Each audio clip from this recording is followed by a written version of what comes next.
If you want to maintain your fat loss results long term, a reverse diet is a fundamental part of your journey. And it is also the one that most people neglect, don't do properly, or just simply don't do. So I'm going to take you through everything that you need to know about a reverse diet so that you can implement one, build your calories back up to a really good maintenance level, and just be the best fueled version of yourself. I say this as someone who has recently finished a reverse diet where I increased my daily calories by over 450 per day whilst maintaining my weight and my physique. In fact, my body weight now is actually on average slightly lower than it was at the end of my deficit, despite eating a lot more food per day. Okay, so first things first, the obvious, what is a reverse diet? So when you are in a calorie deficit, let's just say that this is your BMR, okay? So this is your calories that you burn every single day, your body's metabolic rate, your metabolism, your digestion, everything, okay? When you want to elicit fat loss, you go into a calorie deficit. So let's just say your daily calories burned is here. Now this is obviously going to be your food intake and obviously your energy output. So this is here. Now your body's goal is to maintain weight. So what your body will do is your body will become more efficient. It'll preserve energy effectively because it wants to maintain weight. Whereas your deficit started here, your deficit is going to gradually decrease, which is why throughout a deficit, you have to continuously push a little bit harder, drop your calories lower, increase your energy expenditure, increase your steps, increase your cardio, all of these sorts of things. If you want to elicit the same deficit, you obviously have to move, with that body's BMR. Now you're going to get to a point where you finish your deficit, and let's just say your deficit's here, you've got your result that you want. Now what do you do? Because obviously you can't just jump back to what you were doing before because of the, your body's processes have slowed down. You're at the end of the deficit, what do you now do? Essentially, we build that back up. But we do it in a way that means that you're not going to then gain that weight back. So let's just say you get to here. For argument's sake, your daily calorie intake at this point is, let's say, 2,000, just because it's a nice round number.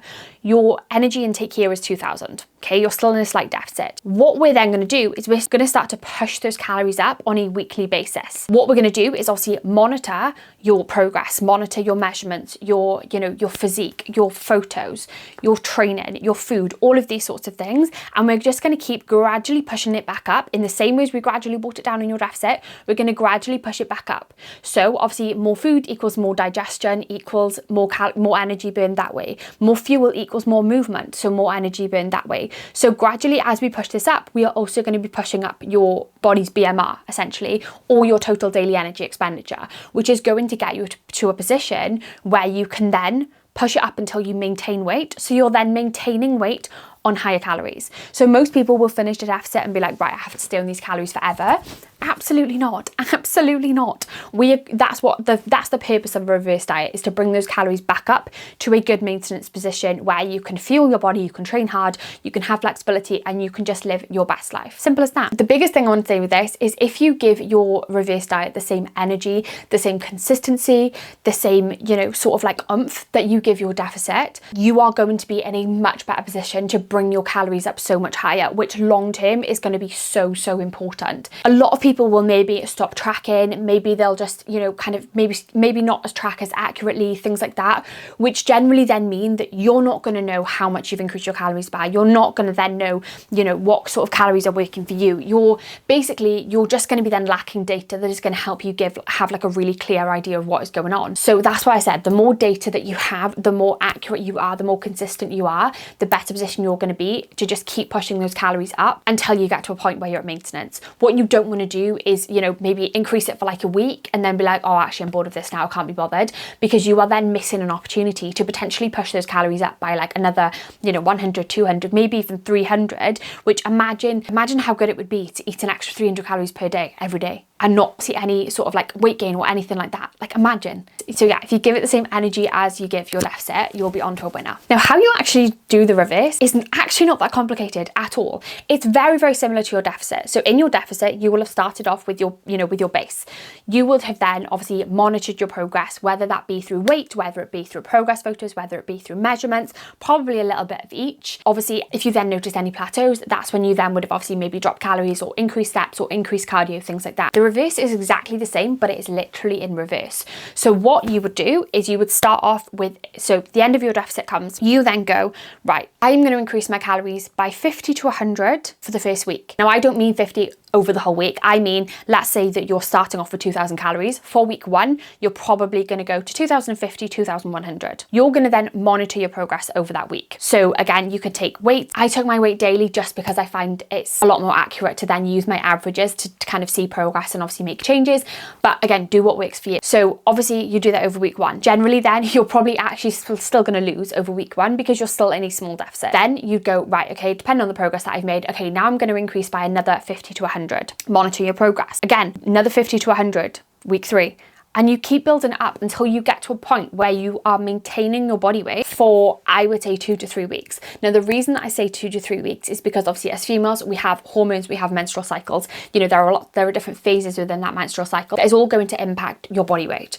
So it would be very inaccurate to go, okay, actually my weight has maintained this week. Okay, therefore I've hit maintenance. No, day to day, your body weight is going to fluctuate by 1 to 2 pounds every single day. That's just fine.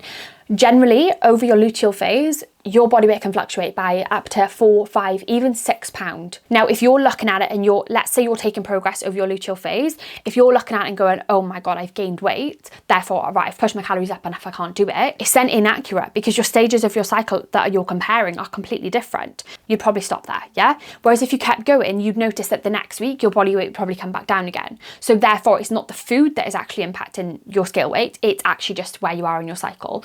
So I would generally say you keep pushing up until you get to a point where your body weight has kind of plateaued for maybe 2 to 3 weeks.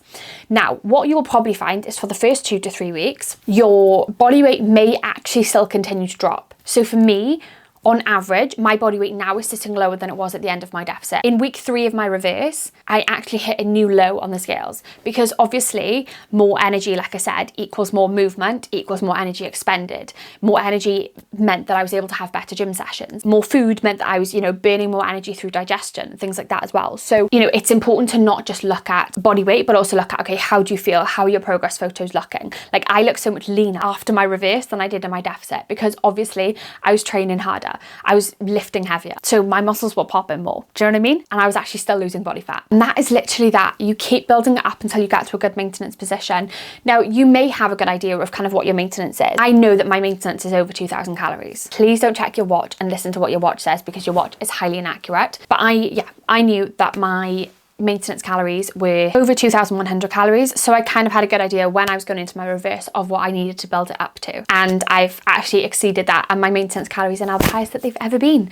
Now, again, I want to add to this that the reason that I was able to do my reverse the way that I did, the way that I was able to increase my daily calories by over 450 within 4 weeks was literally just because my deficit was also so strategic. I utilised as much data as I possibly could at every stage of my deficit and of my reverse. So in my deficit, I was weighing daily, I was taking measurements and photos probably every 2 weeks. Every calorie was tracked pretty much, I would say like 85% plus. I was hitting my protein, I was getting my steps in, I was having good sleep, I was drinking my water, I was doing all of these things. So in the reverse, all I had to do was then change my calorie target. I didn't have to do anything differently. I had all the data, I knew how my body was responding, so then I was able to make the changes that I need to make and get the result that I wanted to. But I also want to preface all of that by saying that the reason that I was able to do the deficit and the reverse so effectively was because I wasn't doing anything new. The lifestyle that I've built is one in which I eat really well. I eat majority whole foods. I get my protein in. I manage my nutrient intake. I drink lots of water. I get some good sleep. I manage my stress. I move my body. I get my daily steps in. I do everything that I needed to do. So when I went into the deficit, all I needed to do was make some tweaks to those targets. So for example, increase my steps or decrease my calories. It was nothing new. It was simply just making amendments and adjustments to what I was already doing. Same with the reverse. I didn't have to do anything new. I just made adjustments to those targets. So if you are someone who is watching this and maybe you haven't started a deficit yet, maybe you haven't started a reverse, maybe you're watching this with kind of the intention of doing one or the other, or maybe you're in a reverse now, maybe you're wondering why you haven't maintained weight, all of that sort of thing. I really encourage you as well to focus on not only on, okay, how many calories can I eat and how much weight can I lose, but actually, okay, what is the lifestyle that I can create? What are the habits that I can start to create? What are the routines that I can start to create to build positive mindsets, to build a lifestyle that's also going to help you maintain it long term? Because you can do the deficit and you can do the reverse, but unless you are going to continue to do the things that got you the result, the steps, the cardio, the training, like I said, not to the same extent, different targets, then you're not going to maintain results. Does that make sense? The way you get a result is the same way that you maintain it. You just amend your targets, which is why lifestyle change is so important when it comes to seeing results and maintaining results. So yeah, that was pretty much me. I think I jumped up my calories straight away by 200. I then increased it by 100 on week 2, 50 on week 3, another 100 on week 4. And I would say my daily average across the week is actually probably more than 450, but I do generally give myself more flexibility on the weekends, and I'm actually not tracking my weekends at the minute. So yeah, I would say I've probably increased my daily calories by over 500 if you look at them across the week. And of course you can have more flexibility in your reverse as well. You know, don't kind of get it confused with, oh my God, I have to stay in this deficit and, you know, it keeps going and stuff. Like you know, you don't want to just prolong your deficit unnecessarily. You do want to be strategic, but you also, you know, you do have a lot more flexibility. You've done the hard work, you've done the deficit, you've got the fat loss that you wanted. You can be more flexible. I probably ate out, I would say, every single weekend of my reverse.